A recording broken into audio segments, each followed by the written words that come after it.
بسم الله الرحمن الرحيم الحمد لله رب العالمين والصلاة والسلام على أشرف الأنبياء والمرسلين سيدنا محمد وعلى آله وأصحابه أجمعين أما بعد السلام عليكم құрметті мұсылман қауым, құрметті жамағат.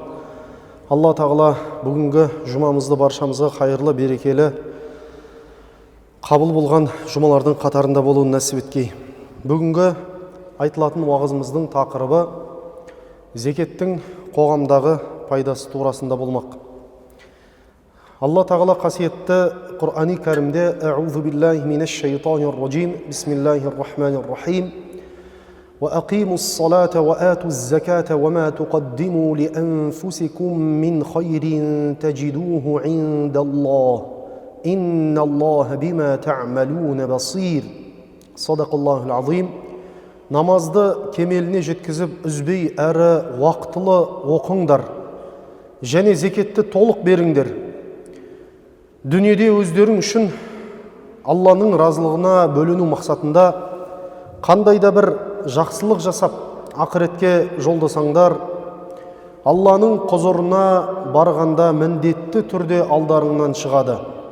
Шүбәсіз Алла сендердің не істеп, не қойып жүргендеріңнің бәрін көруде дейді.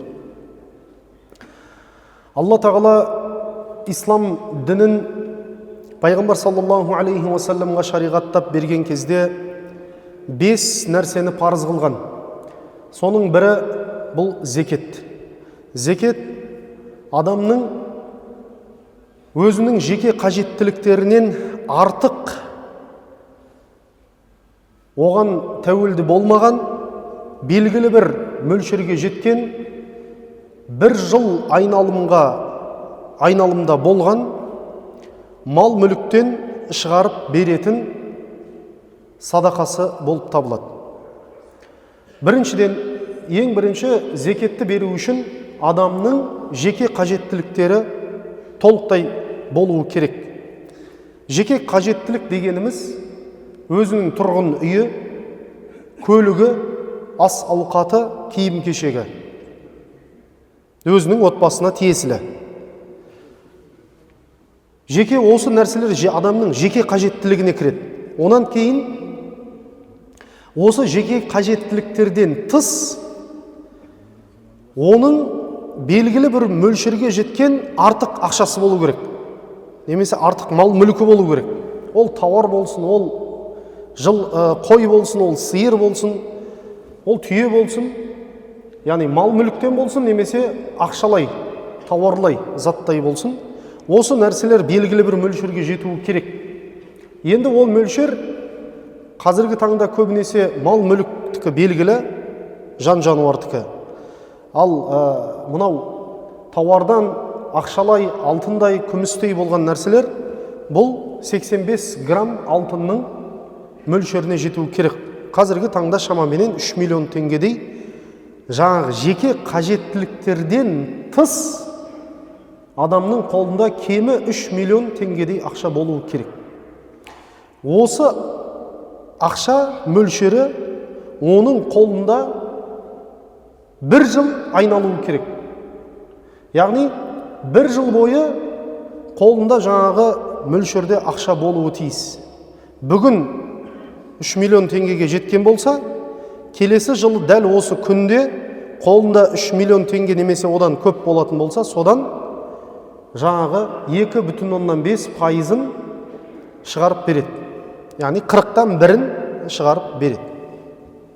Енді көпшілік адам түсінбей жатады, бұл мен зекет берем бе, бермеймін бе?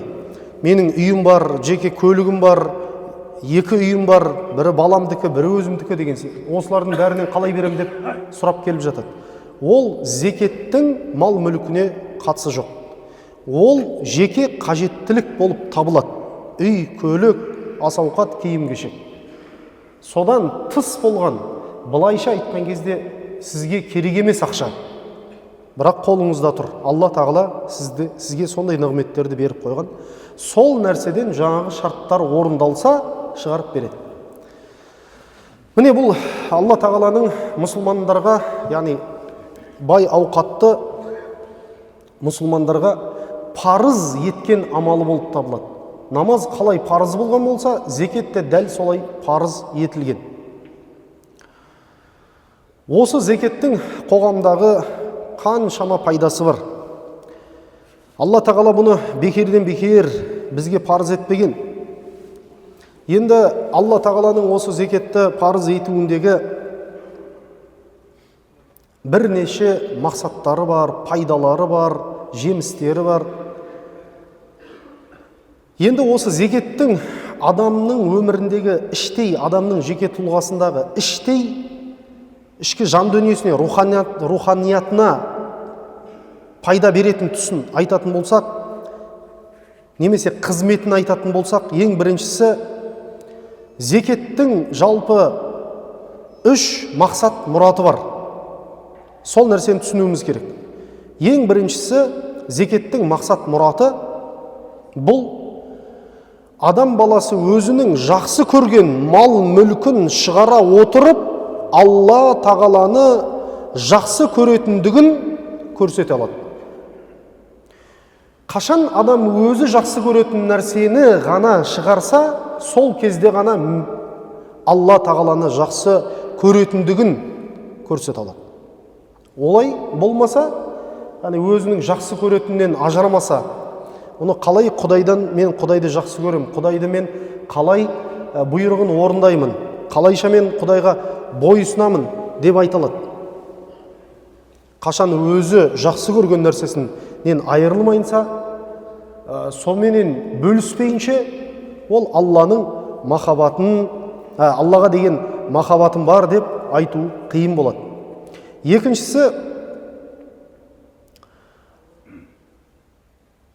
мынау сараңдық, қызғаныштық, қызғаншақтық деген бойдағы, іштегі жаман сипаттардан арылу болып табылады. Бұл зекеттің адамға беретін несі? Пайдасы. Адамды сараңдықтан, қызғаншақтықтан арылтады екен. Үшіншісі, Алла тағаланың беріп жатқан мал мүлкіне шүкір ету болып табылады. Шүкірлік. Яғни, неге сізге беріп жатыр, неге басқаға беріп жатқан жоқ? Сізден де артық тіршілік жасап жүрген адам бар. Бірақ Алла тағала сіз кішкене қимылдаған едіңіз, іс-әрекет жасаған едіңіз, сізге үйіп төгіп беріп жатыр. Немесе іс-әрекетті жасап жатсыз, аянбастан тер төгіп жатсыз, соның есесіне Алла тағала сізге де беріп жатыр. Дәл сол секілді, сіз секілді қимылдап жатқан адамдар бар, бірақ оларға берілмеді. Сол сізді таңдаған үшін, сізге беріп жатқандығы үшін, сіз Алла тағалаға шүкірлік етінде зекетті шығарып бересіз. Демек, бұл жерде Алла тағаланы сізді Аллаға жақсы көруге қарай тартады. Екіншісі, сараңдық пен қызғаншақтықтан тазартады. Үшіншісі, Алла тағаланың берген нығметіне шүкірлік еткізеді. Зекеттің бірінші қызметі осындай екен. Екінші қызметі бұл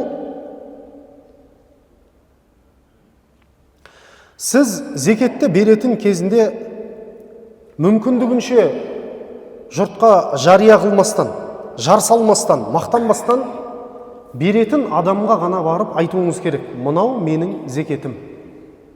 Көпшіліктің алдында мақтанып, айғай салып, олай дұрыс емес. Бірақ зекетті беретін кезде мынау менің зекетім деп айту шарт. Енді көпшіліктің көзінше бір адам бір пақырға, міскінге келіп зекетін беріп жатып, мынау менің зекетім, құрметті халайық, қараңыздар, көріңіздер, осыған куә болыңыздар деп жар салып беріп жатқан болса, әлгі пақырдың, кедей адамның бұл намысына, ар ұятына, іштей қынжылуына әсер етеді. Ал енді әсер етпейтін, сондай оған мән бермейтін, сондай кедей болатын болса, онда ашық түрде айтып беруге де болады. Қандай мақсатта? Өзгелер де осыны көріп, содан сабақ алып, соған қызығып, олар да зекетін беруге тырыссын деген мақсатта олай болады. Алайда мүмкіндігінше жасырған дұрыс болып табылады екен. Ал енді Үшінші қызметі, үшінші кезекте зекетті беріп жатқан кезде адам мақтанкершіліктен сақтануы керек. Өйткені мақтаншақтық бар жерде зекет беріп жатқан тірліктің ешқандай сауабы болмай қалады жасалып жатқан.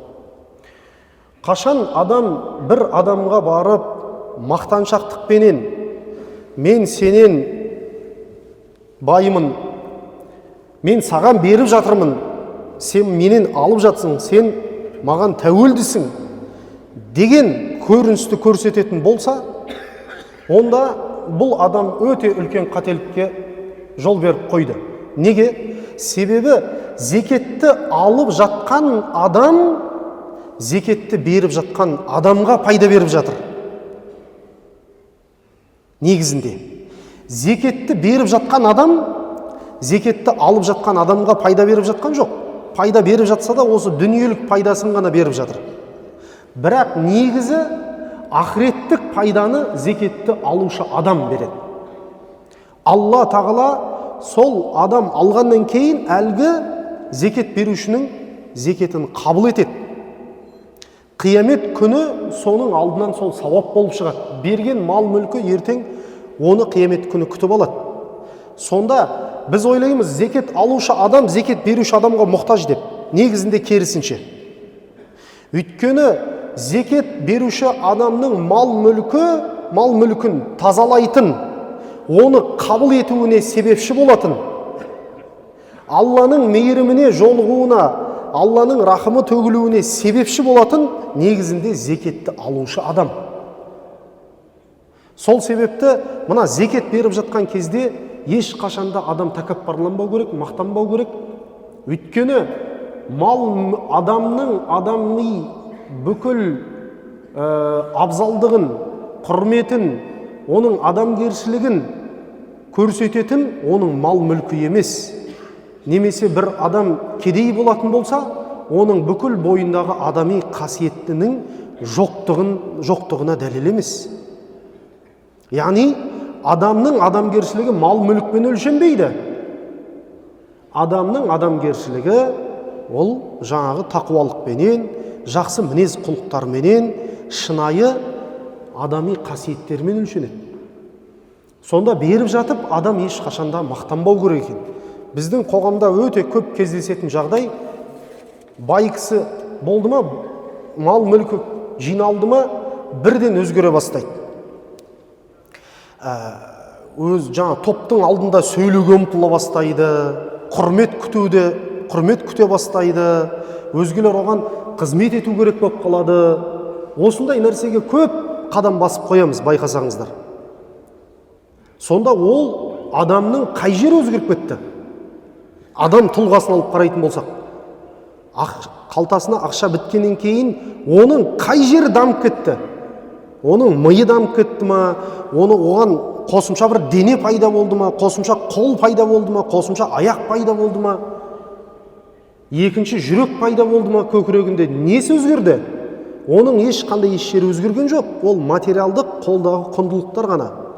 Бірақ ол адами өзінің тұлғасында еш нәрсе өзгерген жоқ. Бірақ біздегі сол қателіктер осындай нәрсеге көп барып қоямыз. Адам баласы, ғалымдарымыз айтады, Алла тағала адамға жалаң аяқ жүрген кезінде, жалаң аяқ жүргеннен кейін оған киетін аяқ киім берсе дейді, оның жүрісі өзгеріп кетпесін дейді.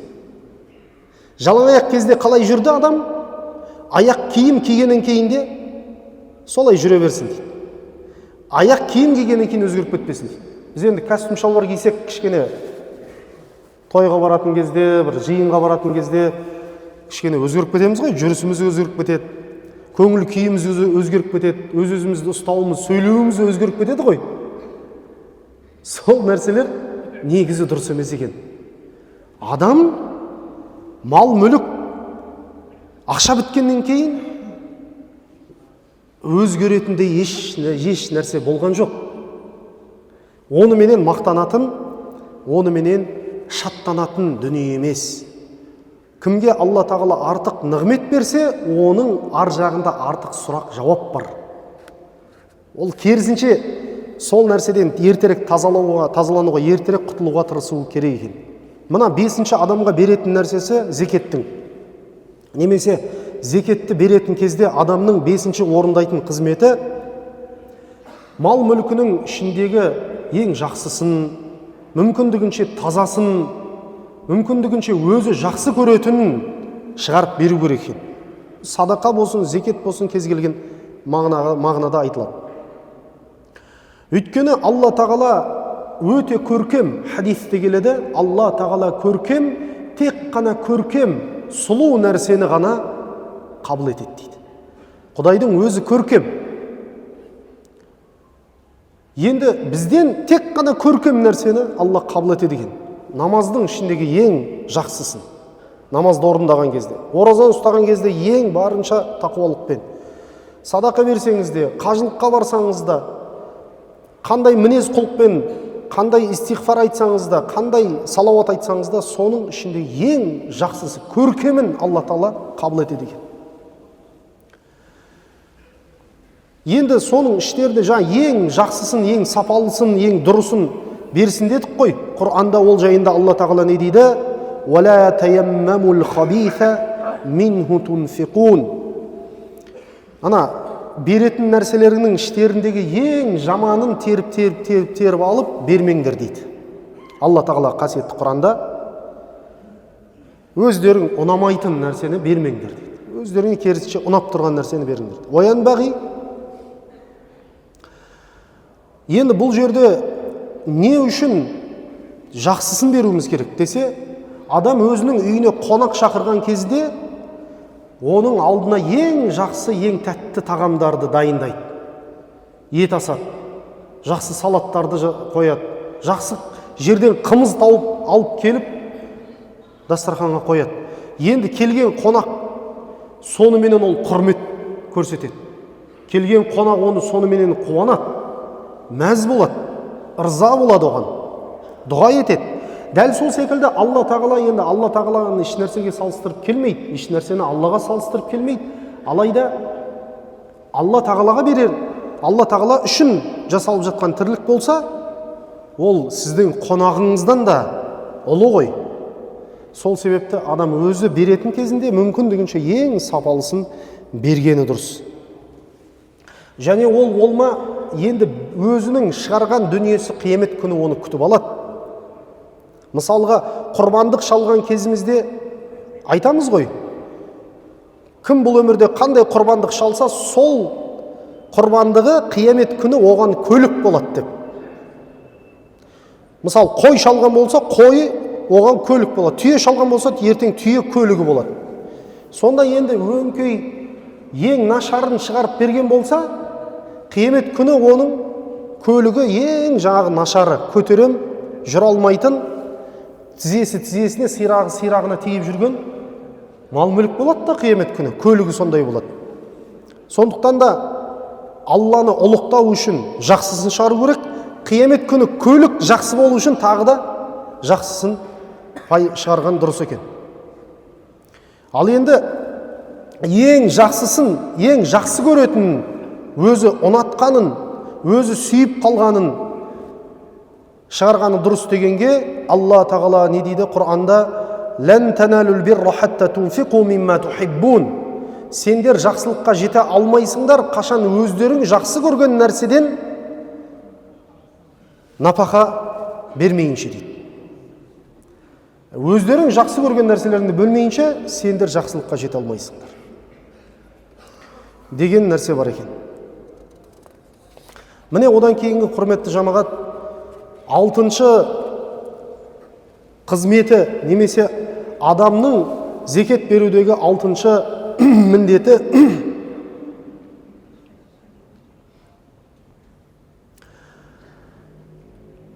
бұл өзінің шығарып беріп жатқан садақа мал мүлкінен беріп жатқан адам, алып жатқан адам, ол сол садақаның қабыл болуына нағыз лайықты адам болу керек. Сондай адамды іздеу керек екен. Сіз мал мүлік садақаңызды берген кезіңізде, жаңа зекетіңізді берген кезде, ол адам сол зекетті алуға лайықты адамдардың қатарынан болғаны дұрыс. Өйткені соныменен зекет қабыл болады екен. Енді ол қандай адамдар дейтін болсақ, ең бірінші тақуа адам. Мүмкіндігінше беретін кезіңізде тақуа адамды іздегеніңіз дұрыс болады. Өйткені Алла тағала тақуалардан қабыл етеді дейді. Сонда тақуа адам алған болса сіздің зекетіңізді, онда иншалла қабыл.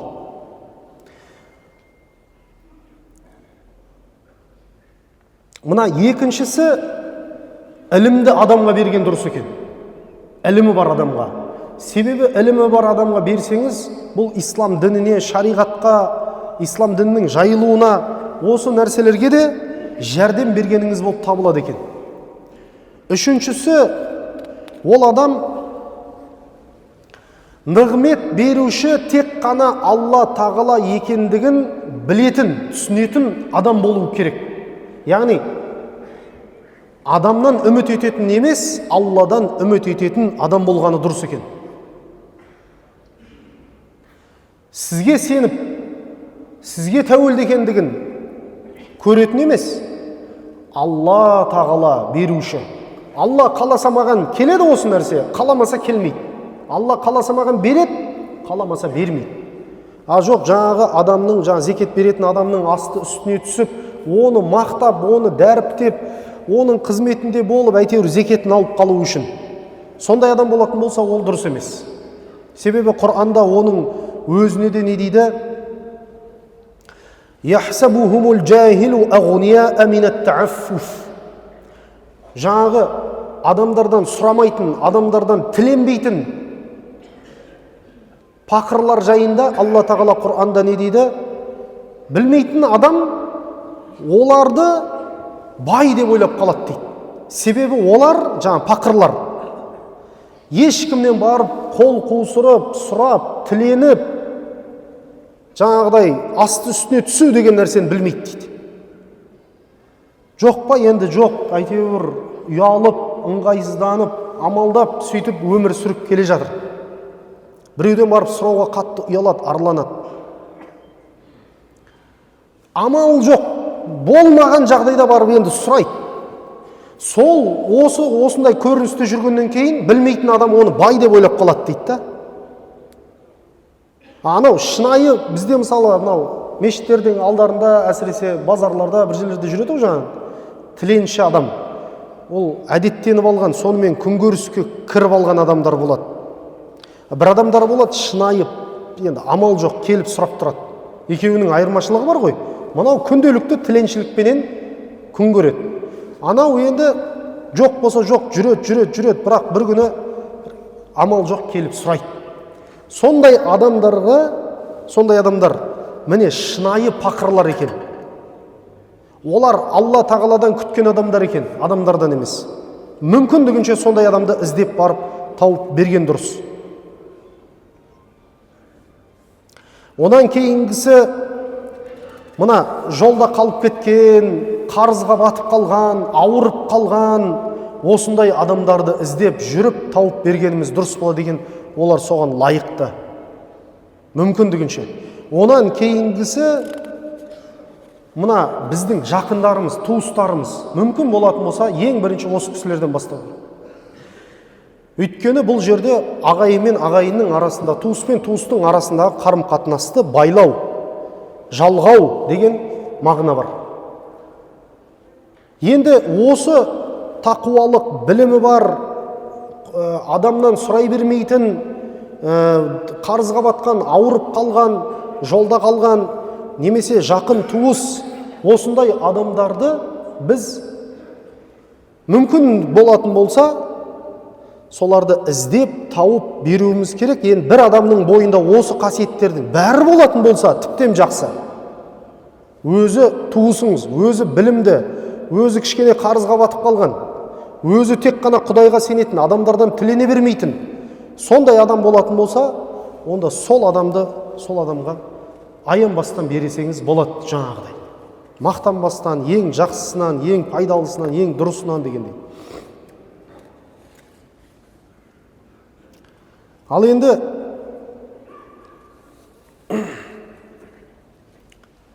құрметті жамағат, бұл зекетті Алла тағала бізге бекерден бекер парыз етіп бермеген. Бұл өмірде Алла әркімді әртүрлі сынақтармен сынайды. Біреуді денсаулықпен сынайды, біреуді аурумен сынайды, біреуді барлықпен сынайды, біреуді жоқтықпен сынайды. Сондықтан да бар адам ешқашанда өзінің зекетін жасырудан, мал мүлкін жасырып, зекет бермеуден қатты сақтануы керек. Өйткені қиямет күні оның жауабы бар, оның сұрағы бар. Ал енді мал мүлкінен бөлісетін болса, онда қоғамның ішінде адамдар мен адамдардың арасындағы бауырмашылдығы артады, бір-біріне деген сенімі артады, бір-біріне деген дұғасы артады, бір-біріне деген құрметі артады. Сосын қоғам барынша теңеседі. Енді мынау зекетті беретін кезінде, құрметті жамағат, араларыңызда зекет беретін адамдар болса, онда біліп қойыңыздар, зекеттің жаңағы айтып жатқан нәрселерінен бөлек ең негізгі бір мақсаты ол бір адамды кедейліктен толықтай құтқару. Бір адамды. Мысалға, бір адамдар болады, зекет беретін кезінде 10 бөлікке бөліп тастайды. 100 мыңнан 10 адамға барып береді. Енді сөйтетті, жаңа ойлайды, сол пайдалырақ деп. Негізінде зекеттің мақсаты шашыратып беру емес. Зекеттің мақсаты бір адамның барып толықтай мұң-мұқтажынан құтқарып жіберу. Мысалға сол 100 мыңнан емес, 1 миллион теңгені бір адамға барып беретін болса, ол бәлкім сол ақшаменен толықтай қарыздарынан да құтылады, қосымша бір нәрсенің басын бастап, солайша аяғына тұрып кетеді. Бітті, бір қоғамда бір кедей жоқ. Жаңа байлардың қатарына ауысып кетті. Бір адамды құтқарып алды толықтай. Ал енді жаңағыдай болатын болса, 100 мыңнан бөліп берді. Олар сол айда немесе сол 1-2 айдың ішінде оны пайдаланды да, оны да сол қалпында, сол кедейлік қалпында. Сонда 10 адамды сол кедей күйінде қалдырған дұрыс па, немесе 10 адамның ішінен біреуін толықтай суырып кедейліктен құтқарып жіберген дұрыс па дейді. Сонда ғалымдарымыз осыны нені? Зекеттің мақсаты осы деп түсіндіреді екен. Алла тағала баршамызды зекет берушілердің қатарынан болуымызды нәсіп етсін. Беріп жатқан зекеттерімізді Аллах тағала қабыл етсін. Мына Рамазан айында ниеттеніп жатқан, зекеттерін шығарып жатқан адамдардың Алла тағала мал мүліктеріне, өмірлеріне, ұл қыздарына, болашақтарына береке берсін деп тілейміз. وصلى الله تعالى على خير خلقه محمد وعلى آله وأصحابه أجمعين. Баршамыздан Алла разы болсын. Аллаху акбар.